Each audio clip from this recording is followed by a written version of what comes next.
I know that I don't have makeup on or anything, but I decided that I don't really care how I look in these videos, and I hope that you don't either, because it's more about the content, I think, than anything, versus like my actual fashion and beauty channel, which still people there don't care, so I'm hoping that you guys are cool with that. Anyway, I just realized that I haven't posted in a really, really long time, so I wanted to film a video for you today talking about the most requested movie since the last video I did, and that is the Babadook. This is a 2014 Australian horror film, and Australian horror has never ceased to amaze me. Like, I love that genre. Can I call it a specific genre? Australian horror? I don't know. This movie is about a mother and her son, and she lost her husband in a car accident on the way to deliver her son, and she can't get over it. She has, you know, depression, and she just cannot get over the passing of her husband.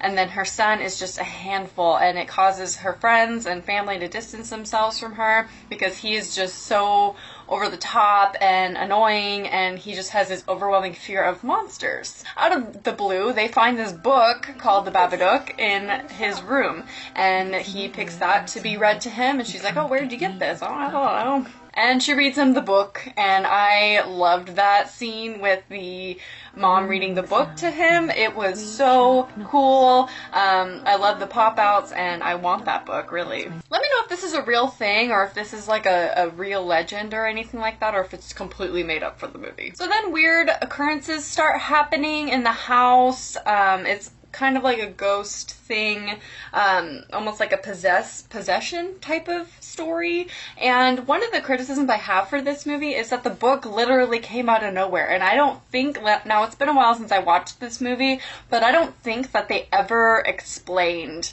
where the book came from, or why it was there, or why her family was picked to be possessed by the Babadook. I don't know why the Babadook like latched onto her and her son and stuff, and why it was in her house. They didn't really explain all of that, so that was kind of like open-ended and like loosely, like you could interpret it however you want, but I mean, it literally came out of nowhere, and I don't know why. That's the only thing I really didn't like about this movie. Otherwise, the scares were actually really scary. There were a couple cheesy moments, I'd say, but generally it was awesome. It was almost reminiscent of Mama to me, because for a while the Babadook was some mystery creature and you had no idea what it was or who or what, and then the motions it would make would be very scary. And then of course you start to see it a little bit more, and it takes form, and it becomes a little less scary in my opinion. So then the story continues. She tries to get rid of it. She gets rid of the book.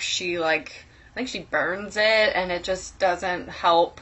And it is very much like a possession type of story, because she begins to start acting very strange and things like that. So that was really cool. Sorry, I'm playing with my hair. I just like threw it up for this video. I would have to give this movie a solid 4 out of 5. And the only reason why it's not a 5 or whatever, I don't know what kind of rating you guys want me to do ever, if any, but the reason why it's not a 5 is because it was lacking story, in the sense that it didn't come full circle. It didn't explain anything about the book, where it came from, things like that. Correct me if I'm wrong, I just don't remember. So please feel free to leave requests down below. Since I don't feel so much pressure to like put on makeup every time I need to film a video, I can literally do these all the time, so I'm really hoping to do that. So make sure to leave me lots and lots of movie requests. I do have a lot to review, so if this isn't an issue, prepare for some more videos soon. But I hope you enjoyed, and I will talk to you guys soon. Bye. I'll be discussing Ouija, Annabelle, and American Horror Story all in one. First up, we're going to talk about Annabelle, which is the farthest one